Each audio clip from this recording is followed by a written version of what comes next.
So when we're solving equations with fractions, the goal is still the same. We just want to get our variable on one side equal to something on the other side.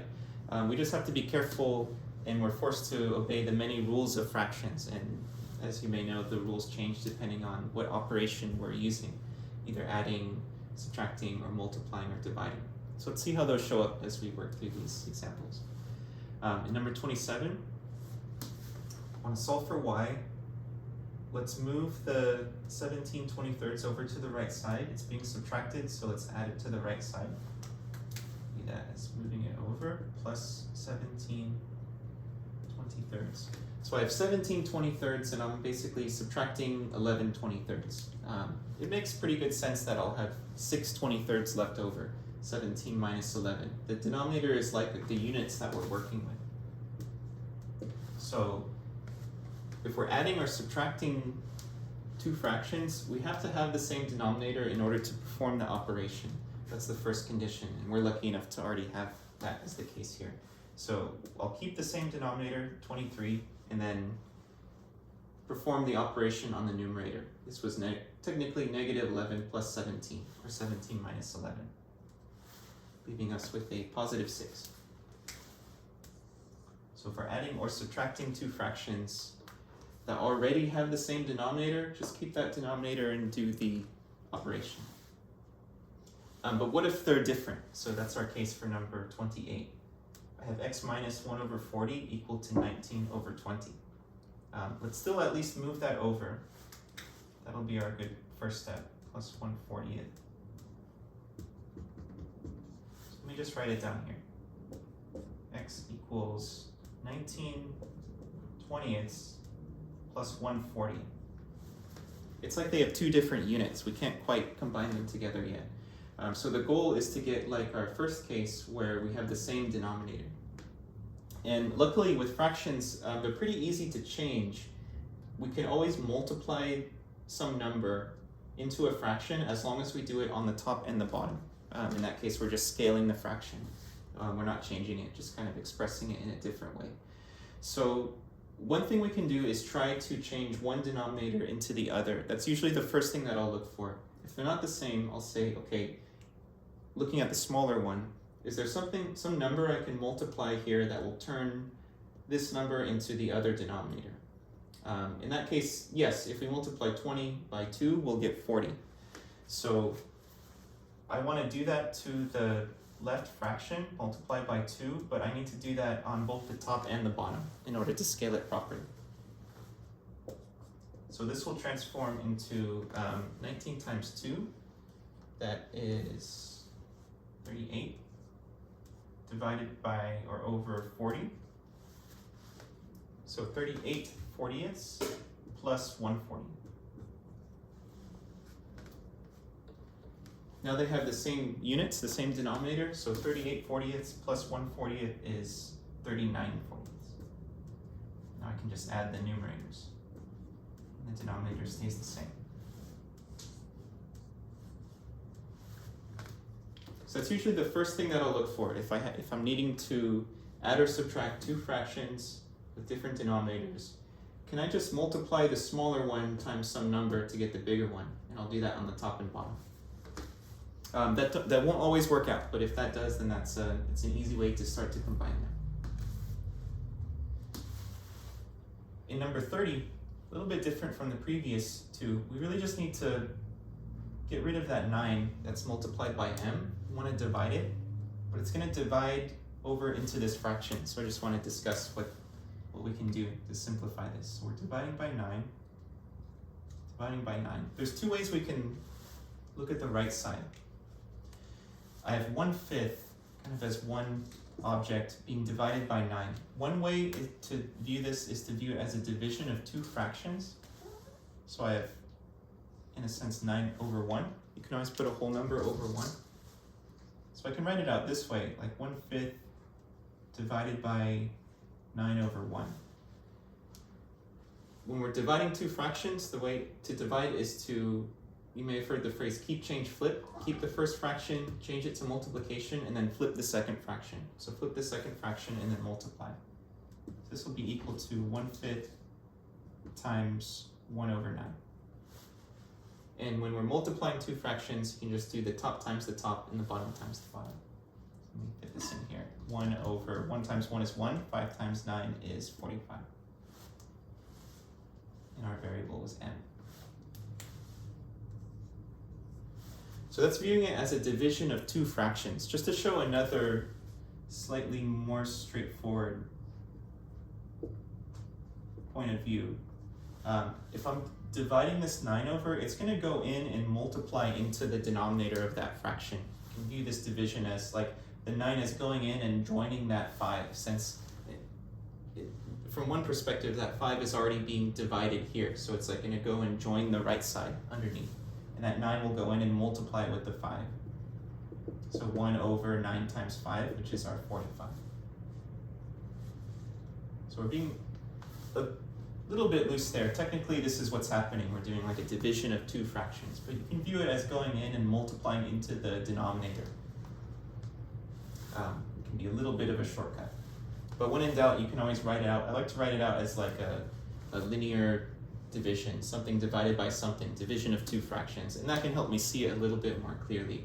I'll just flip the second one and then multiply them together. Okay, in 32, we have some fraction times our variable equal to another fraction, so a little bit messy here. One way to clear a fraction is to multiply it by the reciprocal. The reciprocal is the flipped version of a fraction. Meaning I have 11 over 16 here. If I multiply by 16 over 11, it's going to cancel both of these at once. It's kind of like multiplying and dividing at the same time. And I'll do that on the right side. So multiply by 16 over 11. So we need to do that on both sides. So we're applying the multiplying property of addition. We can multiply any number we want to on both sides of the equation. So we just choose one carefully that cancels both the numerator and the denominator at the same time. And the shortcut is just to flip it. Use the upside down version. And then we just need to simplify this right side. Let me write this out here. We had negative 4 over 48, now times 16 over 11. Okay, so we can multiply this out. We're multiplying two fractions. We can do top times the top, bottom times the bottom. But before we even do that, and this is useful if maybe not working with the calculator, we can try to simplify things so we don't get too large of a number. Like I'm curious, does 16 go into 48? Does this simplify in some way? I can test that out. 48 divided by 16 gives me a 3, so I can say 16 goes into 48 3 times. And I could check this too, does 4 go into 11? In that case, no, so we'll have to leave that as it is. So let's just simplify this. We're technically left with a 1 up here. So negative 4 times 1 is negative 4, and then 3 times 11 is 33. Negative 4 over 33. We can go in and check it if we need to. So we did this reciprocal multiplication to cancel. And then here we did a little bit of careful cancellation before multiplying. We would get the same result if we did the full multiplication and then reduce the fraction from there. So you'll arrive at the same result. In number 34, I'll try to section this off a little bit. We have 3 different fractions. We can try to get a common denominator and combine them all together one by one. But one method is to try to clear all of the fractions in one equation all at once. So we can try to find, is there something we can multiply all 3 of these terms by that will cancel with the denominator? Like we did some canceling here. We want everything to cancel cleanly. What we want is called the least common multiple. You'll see that abbreviated as LCM between these 3 numbers. And that can take some time and maybe a little bit of guessing and checking to find. But if you notice with 8, 5, and 40, 8 times 5 gives us 40. So that means we can, if 40 is divisible by 5, 40 is divisible by 8. And then 40 over 40 would cancel as well. So we can multiply this, in a sense, this entire equation by 40. Let's imagine it like distributing to every term. And I'll write it like this. So 40 times 9 over 8 minus 40 times k over 5 equals 40 times 1 over 40. And it kind of looks like we're making this a lot messier, but let's see how this will clean things up for us. If I imagine each of these 40s as being over 1, 40 over 1, 40 over 1, 40 over 1, we can do a similar cancellation here. Like 8 goes into 40 5 times. You can say 8 goes into itself 1 time and into 40 5 times. 5 goes into 40 8 times. 5 goes into itself once and into 40 8 times. Notice we're just getting ones all on the bottom here. And then 40 cancels with itself. So let's see what we're left with. 5 over 1 times 9 over 1, that's just 5 times 9, minus 8 over 1 times k over 5, or 8 times k, equals 1 over 1 times 1 over 1. This just canceled out to be a positive 1. So we multiplied by the least common multiple to cancel all of the fractions. It can be a little bit tricky to find the right number that will do that, but once you do, it cleans everything up quite nicely. 9 times 5 is 45, so 45 minus 8k equals 1. Now let's just solve this equation. Subtract the 45 over.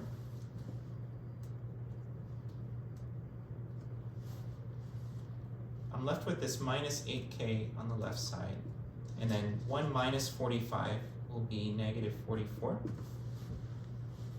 And then let's divide both sides by negative 8.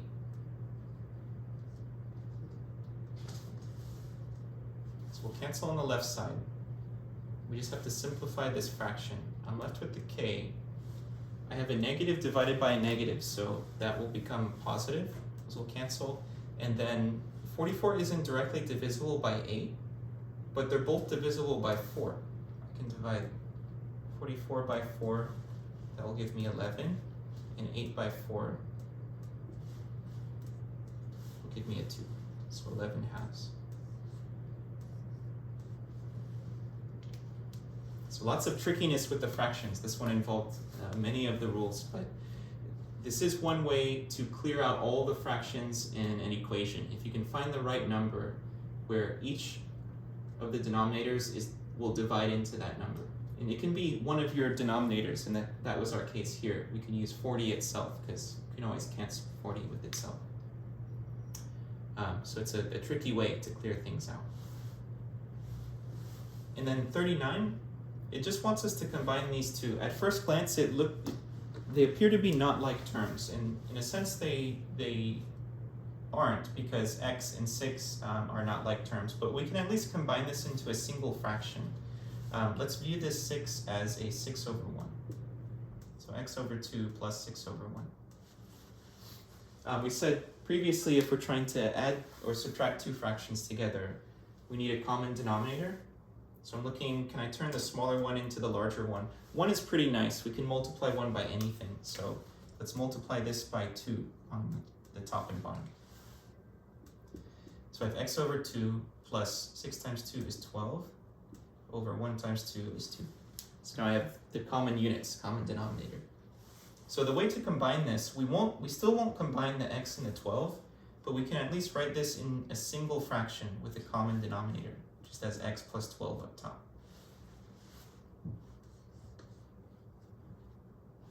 And there just may be some situations where it will be beneficial to do this, so I'm kind of practicing that skill. It may not yet be obvious how helpful this will be, but we can treat any single number, like any whole number, as a fraction as long as we've just put a 1 underneath, and then we can change that 1 into any denominator and combine it into a single fraction. But again, since x and 6, this ended up being a 12, since x and 12 aren't like terms, we'll just leave it like that, x plus 12 up top. All right, so many rules of fractions, just have to be careful as we go through.